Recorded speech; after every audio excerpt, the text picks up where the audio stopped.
the DJ. Hey, check this out. We got a great show coming your way.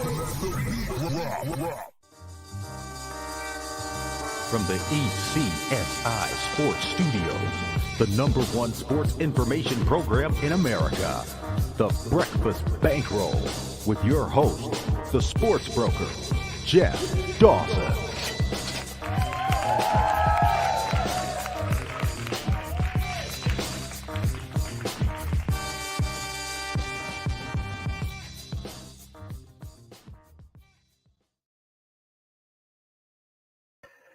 Good morning, sports fans from all around the globe. I am the host, Jeff Dawson, East Coast Sports Investors, and this is your Breakfast Bankroll for Tuesday, May 23rd, 2023.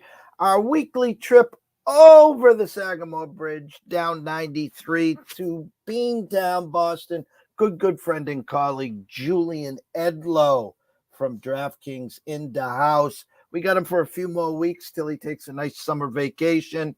Was hoping Celtics in the championship. Obviously, this show will be heavy on that. Shout out to Ben Cohen behind the glass today. Back from USC for the summer, and proudly, we are here to say we'll be doing a lot of back-end work and some great stuff over the summer. We are couldn't be happier to have him in the house. So without further ado, let's bring him in, Mr. Celtic himself, Julian Edlow. Not a good time to be Mr. Celtic. Jules, we were sitting here Friday night. I was in the Canton compound where you have sat many a times, and we were me and Pep were talking, and there you are on the mic. I was like that proud dad moment. Me and Pep are sitting there, and I'm like, damn, look at Jules' goal, and you crushed it. What was the thoughts bring us back to that Friday night? Here we are kind of sitting in a must-win situation before we take our toes to South Beach. How were you feeling Friday before tip-off, and then obviously take us to Sunday? Friday was kind of that typical Celtic spot, their pattern that we've seen over the last couple of years. I liked Miami in game one. I took the points, but I didn't know if they'd actually win. They won. Friday night was that spot where they come back. And then, Robert Williams gets the and one put back at the start of the fourth quarter to go up 11. And they just kind of got to hang on and try and win by double digits, because we know if it gets close, the Celtics are going to puke all over themselves and lose the game. They let it get close again. They puked all over themselves and they lost the game. So I thought that they would bounce back and kind of put their foot on the gas there.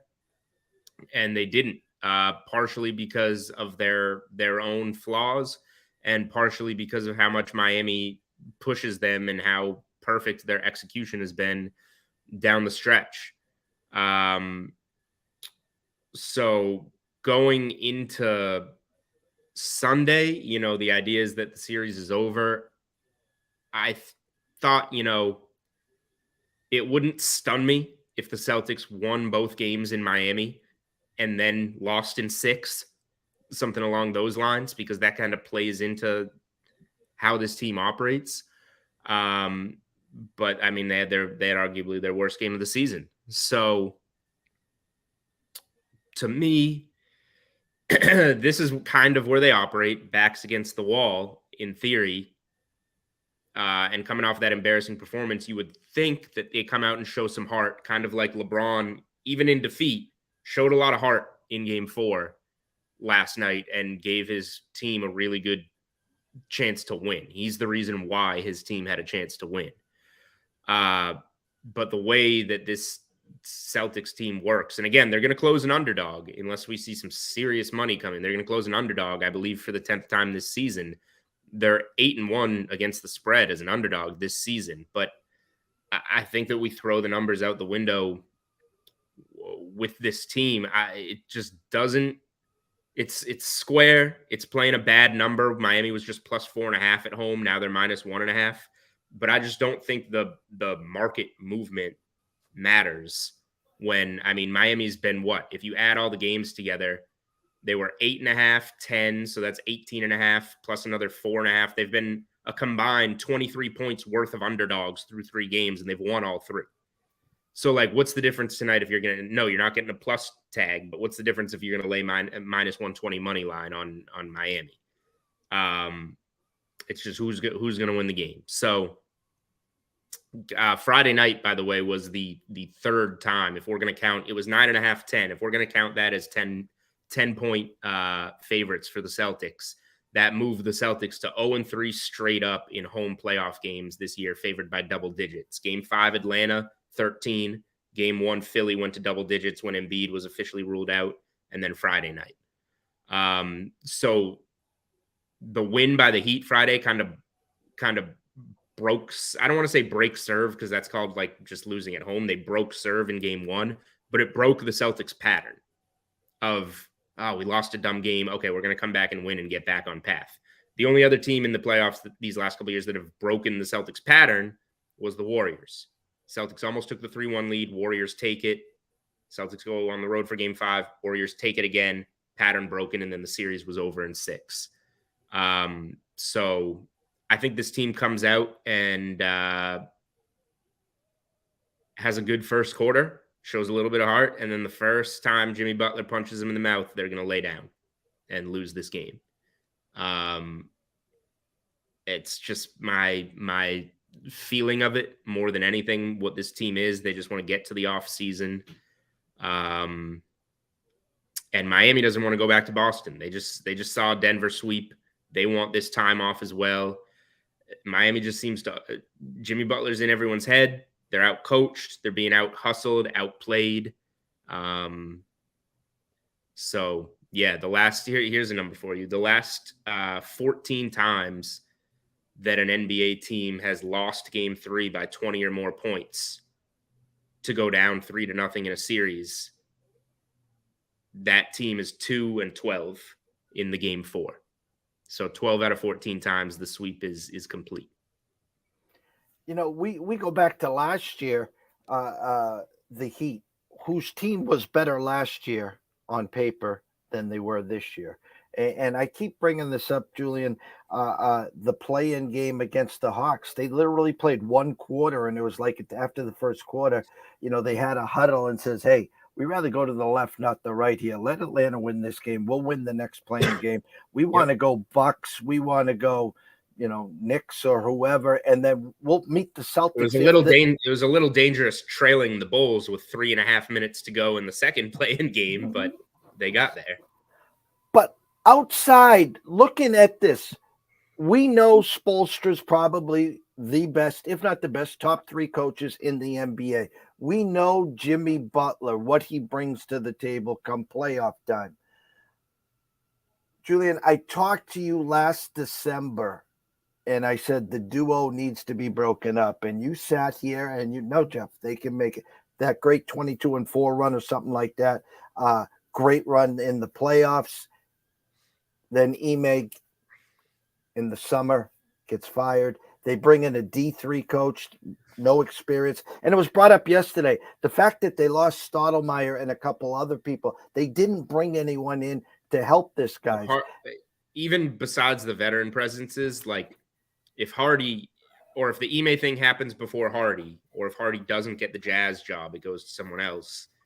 Now Hardy is the guy before Mazzulla that gets the job, and Hardy did a great job in Utah this year. So, like, what would this team be? Hardy's a Tatum guy, Hardy's a Tatum guy too. So, like, what would this team be if it was Hardy? Is a different question as well.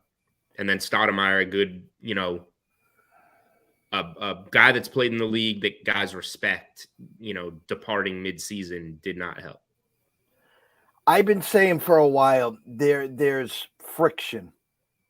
There's friction, and I think it's come to a head a couple times, even in the after-game press conferences with Tatum, with Brogdon.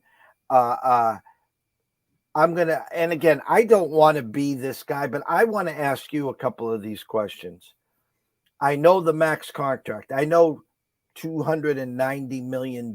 I know $59 million a year, Supermax. I get all that. Okay. The rumors are out there months ago. I'm going to start. Celtics get swept. I think the writing's on the wall. Brad's going to say, hey, this was not the guy. We'll eat if Wick wants to eat the 10 million, they'll just call him in. They'll call him in tomorrow. Hey, thanks. There's you get a free 10 million. Good, best of luck. And then there's a million coaches out there, which I'm going to get to in a minute. Tatum force enough. They'll never move Tatum. They're going to work around Tatum. We've been talking about Smart.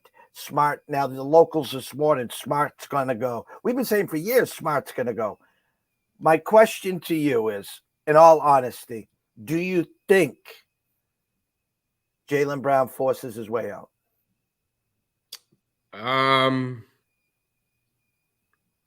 He needs to get his money. He's not leaving here without signing his supermax and being traded. Okay. I don't think he's going to pass on the supermax. I don't think he's going to leave $60 million on the table. So if he does, it's by sign and trade or however creatively they want to get him his money, and move him. The Brown-Tatum combination doesn't work to its fullest. It doesn't allow both players to be their best all the time. But maybe it just needs a new coach.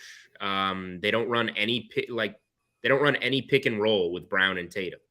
It's always one of them with somebody else. Like, why not put your two best players in action together? I think they can find more creative ways to use that lineup. So I think Brown is the least likely of the trio you mentioned to be gone, just because he's the most important of those pieces. Smart could be gone. You got to find the right piece, but you certainly can replace him with Derek White and Malcolm Brogdon. You're already set, arguably, with two better players. Derek White made second-team all-defense this year. Marcus Smart did not. And White's better offensively. So Derek White is your Smart replacement and upgrade right there, if you want to look at it that way. So if you moving Smart, I think would get them somewhere, because he's kind of the voice of the team, the leader of the team, the PJ Tucker type of guy, but he takes more, but he thinks he can get more involved on offense. He thinks he needs to be one of the guys on offense. And he really helped them that game 6 in Philly. He's obviously more offensively gifted than a PJ Tucker or somebody like that. But I think if you move on from Smart and bring in some one or two PJ Tucker-esque players, I don't know who's available. I don't know. We'll figure that out this summer. But bring in two veterans that are – Al Horford's a veteran. He's nice. Bring in somebody that's a little more mean, that will push around Tatum, push around Brown, and, get this team buying in a little more. And then I think you need the same with the coach. No, I'm not willing to retread on Doc Rivers, but somebody closer to Ime Udoka, who is a former player, who you see the way, the reason this team went to the finals last year is probably because Udoka knew how to make Tatum, Brown, etc. mad, push their buttons, and get them playing better. That same fire isn't lit under them when they don't really have respect for Missoula, and it's just well, you can't tell me what to do. So I think they need to find a players coach that can push the players' buttons and get the younger players ready to go, as well as some more of that in the locker room. Not that Al Horford isn't good. I would keep Al Horford, but somebody that's going to light a little bit more fire under them, both as a veteran presence and coach. Well, let me ask you a question. Do you think that Wick and the Celtics are comfortable paying two guys a total of, basically $600 million, meaning Tatum and Brown? Sure. Okay. If it means that they're going to have a chance to win, and it's just, what's the alternate? You hit on 2 number 3 overall picks, turn them into first and second all-NBA players. And then as soon as you're eligible to supermax one of them, You say, this isn't working. We're going to go in another direction. Who's the other player you're going to find? Who's the player to go next to Tatum now? How long is that going to take? It's going to take 2 years. Are you going to get your, Kemba, Kyrie? Are you going to bring guys in, swing and miss, and keep looking for the next guy? By the time that process is over, now maybe Tatum wants to replace LeBron James or Kawhi Leonard out in LA or whatever. You don't have the time. The window's now. Tatum's in his prime, finishing top 5 in MVP votes now. So unless you have a better alternative to Jaylen Brown ready to go now, then you need to figure the rest out and win with your talent. Rumblings last night with Felger on the late night show is that the team was not happy how they handled Ime. The team was not happy. They thought it was more of a PR stunt. And now that the fact that they're down 0-3, it's coming. I mean, everything's falling on Missoula here. And listen, if you look from the start of the playoffs, the 6 games against Atlanta, Doc forced them to 7, and now Spoelstra's got them 3-0. I think, unfortunately, he will be the scapegoat to start. You talked about, no, Doc, I don't want it. But if you have a 1-2 year window, wouldn't even think about someone like Doc? Say, hey, we got 1 to 2 years here with this core. Versus a younger guy to come in, Jules? No, I don't want Doc, and I don't want a younger guy, unless the younger guy comes with some previous experience and a lot of respect as a player or something like that. So no, I don't want Doc because, number one, he hasn't really proven that he can win. That 2008 roster was ready to win, and they would have won no matter who the coach was. And then Doc has his departure from the organization didn't go well, and a lot of that organization is still here. So I don't want that headache either. So I'm good with Doc Rivers. I don't think he's the right coach for this team, and I don't think the organization wants to deal with him coming back. So the only reason I'll bring up his name is because of that type of hire, a player's coach, a former player that, players tend to like, but will listen to and respect, and he doesn't mind yelling at them. Like, find me that guy, and Udoka was that guy for them. So find me another one of those guys that can push this roster, because if they're not pushed, then you're getting laziness out of them, and you're going to wind up down 3-0 to an 8 seed in the Eastern Conference Final. Would you I'm going to use the word retread, and I don't, Doc is a retread, okay? But a Budenholzer, a Nurse, Monty Williams, that are all out there. No. How Monty Williams would be the closest for me, but I still think he's a little too nice, which I don't want to fault him for. But Monty Williams is a great guy and is more like, hey, come here, did you see what you did out there? I want somebody that's going to yell at them. Stop letting them be comfortable, because this is just how they've shown it. It's the same as, and it's not, I don't want to rag them out too much. It's the same as me, doing dishes, and my wife has to, it's like, hey, can you do the dishes later? And she comes home and they're not done. Then she has to say, hey, I told you to do the dishes, and I do them. That's what Jason Tatum needs for some reason to play his best. So find me somebody that's gonna do that. And I don't have a name for you right now, but if you want to pay me what Brad Stevens' paychecks are, I'll go find that guy. I'll figure it out. If I threw this there, and because I know this name's been floated around in a couple other jobs, and this doesn't fit the model you're thinking, 0.0.0 chances of a Becky Hammonds. I have a lot of respect for her, and I think that she will get a head coaching job at some point, and she has a relationship with, obviously, the USA basketball guys and Derek White from San Antonio. I don't think that she's the one that's going to get them over the hump. I could be wrong. Maybe that's exactly what they need, because I know that she does light a fire under people. So I don't know enough.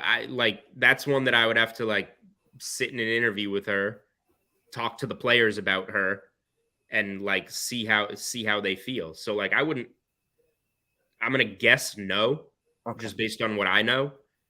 But like if you go through the process and you think that person can light that fire under them, then yeah. And last question on the Celtics. If Wick pulled Brad in and said, hey, can you do me a solid and go back down there for a year or two? Okay. Nope. That screws everything up because they just went in this direction. And then Stevens is going to come back down, and then they're going to replace Stevens with who they hire. And then whoever they hire is going to say, well, I know Stevens can come back down at any time. Now you're in a real mess. I don't have a problem with the 4 coaches in 4 years thing because it's not, you know, it's not like the next coach would be in an unstable position. It's just Brad Stevens left, stayed within the organization. Then they identified their guy. Ime Udoka was going to be the guy for years. He screwed that up, and he screwed it up at a time where an immediate emergency replacement had to be put in after losing one of your top assistants, one of the most coveted assistants in Hardy. Like, it just made an impossible situation for Missoula that we're seeing play out right now. So it's almost just like doing the Udoka replacement a year late. So it's not the panic mode of 4 coaches in 4 years and not having job stability. It's okay, Udoka made us go 2 coaches in 2 years, and now we have to ultimately replace him in this 3rd year. Whereas if Stevens comes down and then they hire a coach, now it's a little more unstable in my mind. We'll go out west. Denver. I mean, if you had a 4-row sweep, God bless you. Like the Celtics in game 2 to game 3, the Lakers on Saturday, big time steam. The true number 4, I think they closed at 6.5. And what a show, what a clinic that Denver put on in game 3. Close them out. LeBron, I think, with 30 or 31 or whatever, crazy number first half. Denver, flexes his muscles in the 3rd, and then a great 4th quarter. Early January on one of our shows, Mr. Lucky and a handful of lucky listeners, no pun intended there, we gave out Denver at 12-1 to win the NBA championship. As we were all year, Jules, is it time to get into the club? Is it time? Where are we going? We threw the soft lob for Denver at 12-1. We look like geniuses now. But with that said, 4 losses all season with Joker in the lineup at home, looking like the Heat. They're going to have some ring rust, though, Denver, with 8, 9, 10 days off here. If it is everyone is. Well, if Miami closes this out. I think you bring up a good point here, because just in the back of our minds, just this little inkling says, if the Celtics was to steal this game tonight, now it's stealing because it's short dogs, they're still going to be now 7-point favorites 2 days from now at the Garden. And if you found a way to win game 4, you better not find a way to win game 5. It reminds me of the Maple Leafs. You saved off elimination, then you come back home and lose at home. But there's got to be a little piece of you, Jules, that thinks that the Celtics still could take this to 6, don't you? I wouldn't even like them that much in game 5 if they won tonight, because those are the type of games that they lose. I would like them more tonight in game 4 than game 5. I'm very interested to see how this game goes, because either they're embarrassed and they're going to string together a full game here, or game 3 was really the nail in the coffin. Due to everything I'm hearing, I think they're done. I think they're going to lose this game because they got smoked. They're yelling at each other. The coach is trying to obviously jump on a grenade and take blame, but he's not doing a good job of it. The players are pointing fingers. They've got whatever went on between like ownership and the coach, or ownership and the players, front office and the players. There was some kind of post game 3 verbal altercation there. I just think they're mentally in a terrible place right now to try and win this game. So I think they come out with a little bit of fire and it fizzles like we've seen all series. Maybe I'm wrong and they show a little bit of fight and they can get a couple games. But I'm going to guess it goes the other way. But of course, it is a guess. Thoughts on the Denver LA series 4-0 sweep? Did you have any tickets on Denver at any point? You're still alive? Do you have Joker MVP for the champion? Anything like that alive?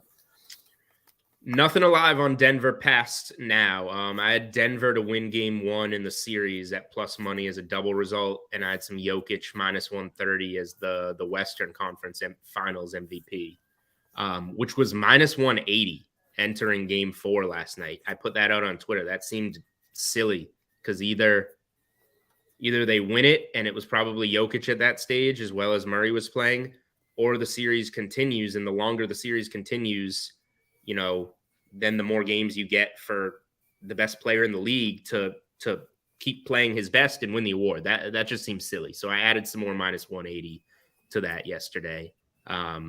And it went out the easy way. It just won that day, which is always nice. So that's where I was on Denver. I will say that was a very competitive series. Mm-hmm.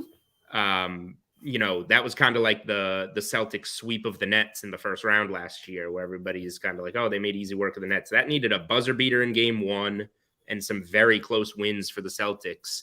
LA covered both games in Denver. Then they were winning at home in the fourth quarter of game 3 before Denver went on the run. And then last night was obviously a back and forth nail biter. So very competitive series. And the Lakers have a decent outlook depending on how this offseason goes for them. They obviously really want Reeves and Hachimura back. And then they're going to add another big piece. Is it Kyrie? I guess it's going to be Kyrie. Is LeBron the only guy that can hold him in check? We'll see.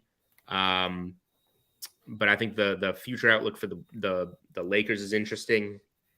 And I think this upcoming series is going to be interesting, assuming it's Miami. Denver's playing really well. They arguably have the best home court in the NBA.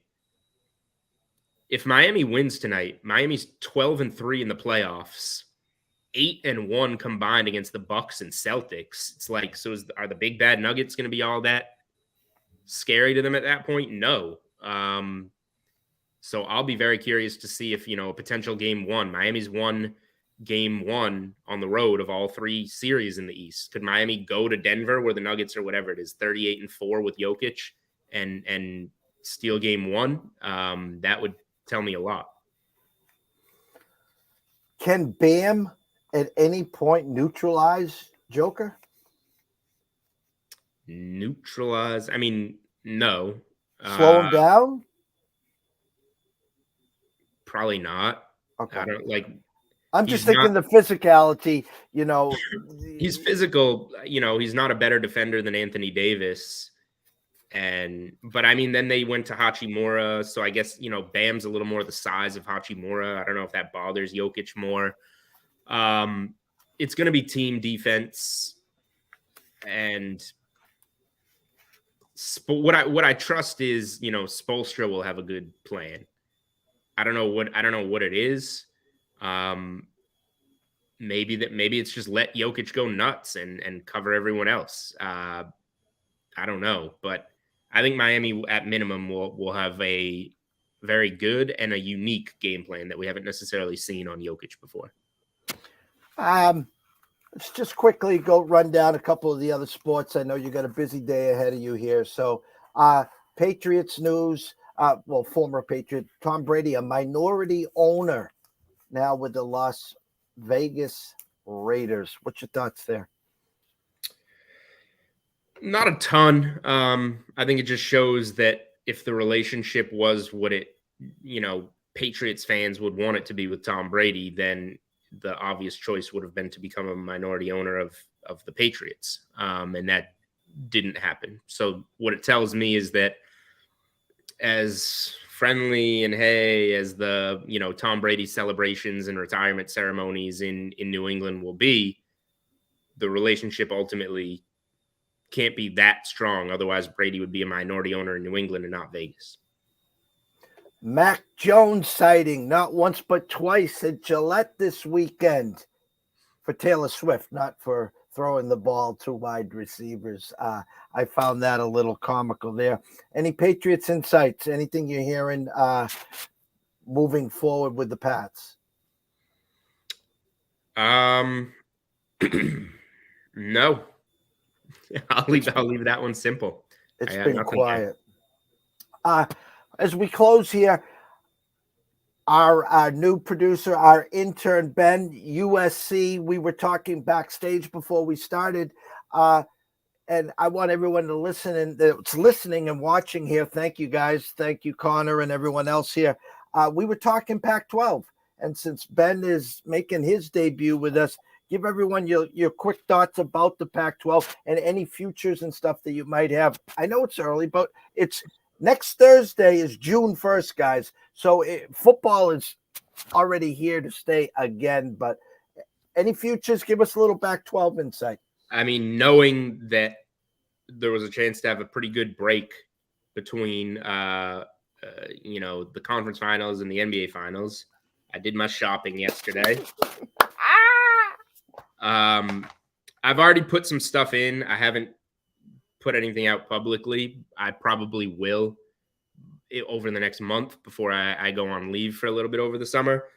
I've been a Utah guy, obviously, for years in the Pac-12, betting the win total overs, them to win the division, or there are no divisions anymore, but reach the Pac-12 title game, win the Pac-12 title game, and they've been good to me. This year with Kincaid gone and rising off the ACL, they'll be able to run the ball, to play defense, but I don't know, because you got to be able to score in the Pac-12. I don't know if they'll be able to score enough. So USC is going to be very, very good. They should be in that Pac-12 title game, which I may be at it, by the way, in Vegas. I'm hoping to be out there that weekend. Washington Huskies are my squad this year. Penix, those receivers, good O-line, good enough defense to compete in the Pac-12 and maybe slow other teams enough. Over 9 wins for them. I think they should go 10-2 and have a chance to go 11-1 and be talked about for the playoff if they could knock off a USC in the title game. So yeah, Washington over 9 wins is going to be my Pac-12 squad this year, and they're in the plus 400, 450 range to win the Pac-12. So I'll take a piece of that and hope to have them in that game and then figure it out. And then when those what formerly were division odds, now just to reach Pac-12 title game because they just put the 2 best teams there. When those come out, I would assume you cut that number in half, 200, 225 to reach the game. I'll play some of that as well once it's available. We've been waiting a long, long time for a Pac-12 team to get that Final Four. And 2017, right? Is that when it was? Was it 17? I think so. What? It was Washington. Washington was in. Was it the initial? Was it the first? I think they were. College Football 4. Washington was in it. They have the obviously favorite for the Heisman, Mr. Cunningham, potentially, probably, most likely the number 1 pick in the NFL draft here. Williams. Yes. Will it take a USC perfect season or a 1-loss USC team to be that team to get to the potential to get to the Final Four? Or can a Washington 1-loss team have enough to get there? Well, I mean, yeah, a 1-loss USC team can definitely get there. That's what they were last year. And then they became a 2-loss team in the Pac-12 title game, which isn't enough. So, I mean, they both can't get in. It's one of them, obviously. So unless they were, they play each other. Yeah, and they can't even be undefeated both going into the game. So, yeah, I mean, I think it would be fun to have one of those teams be undefeated, one with 1 loss, or both of them 11-1 going into that Friday night title game in Vegas, essentially playing a playoff game, and the winner would go there. I think that would be pretty cool, but we'll see how the rest of the landscape looks in college football. I think SEC is going to have a good chance for 2. I think Michigan's going to have a good chance. That's 3 right there. So, like, Is the Pac-12 going to get the other spot, or is it going to be somewhere else? We'll see. But I think it would be cool to have that Pac-12 title game be a playoff game of sorts. That would be under over 78.5, first team to 40 wins. So that stadium's a track meet. As we close, always, Julian, any promos, anything for the listeners to either tonight, tomorrow, or to be ready for this weekend? Let me see what we got going on right now. One for you in the meantime, though. Bayo on the mound today. Yes. He gave up 5 in under 3 innings against the Angels, but that was a morning game with rain at Fenway in his first start of the season. Now a 2.81 ERA in his 3 May starts, settling in. I glanced at the baseball board, and I kind of liked the Red Sox tonight. What do you say? Coming off the loss, they traveled last night. Low scoring game, 2-1. They haven't traveled. They traveled on Sunday. And they 2-1. I think they get their sea legs. First 1-5. I have a number of 9 that's already now 9.5. I would definitely, if you're leaning Sox, also take a look at their team total over. I think you can get plus money on the 4.5. They're already up to 117 at the Superbook. You're at DraftKings right now, 115. So if you're going to bet the Sox, bet them now, because that number is going to keep rising today, Jules. All right. We got a Memorial Day sale at DraftKings. If you're a fan of the swag, get your discounts. That's in there. And then it looks like we got a superstar boost tonight, which I don't always give out the boosts, but I don't mind this one. Butler and Tatum each to score 25 is plus 150. Usually it's like even money, plus 150 on 25 a piece there. I don't mind that. I like that. I like that very much. So if you're not following Julian, please go over to Twitter at Julian Edlow, at DraftKings, at DK Sportsbook, DK Live. Go check out his podcast at Unreasonable Odd Podcast. Julian, always a pleasure. Thank you so much. Have a great, great week. Hope to see you in 2 days on TV. How's that sound? Yeah, don't hold your breath. Hey, I got a candle lit for you. I'm not letting it go till the game's over tonight. How's that? Mm-hmm. All right. Take care, Jeff. Take care, Julian. The one and only Julian Edlow. Great, great, great friend. Pulling for the Celtics tonight. So why? There's a game 5 right behind me. As you can see the parquet there. Want to see Jules back on TV on NBC with Scal or whoever else he's with. Great, great show today, guys. Shout out to Connor. Shout out to everyone else watching and listening. Congrats again. Great to have Ben in the house. A little Pac-12 swagger will be presenting throughout the summer here. Later today, 4:35 o'clock, Riley Magnuson, the closing bell. There will be no baseball talk with me and Scotty Webb today. Scotty has other plans tonight. That's okay. We'll try to get him on later this week. Wednesday, and the way I'm thinking, Pop DiBiase, 1:30, live from LA. 3 o'clock, Andrew McGinnis, live from Canada, talking some NHL. And of course, at 6 o'clock, Brady Cannon at Las Vegas Golfer at Heat Strokes Pod. Back-to-back winners for Brady here on the PGA. 2 weeks ago, Jason Day.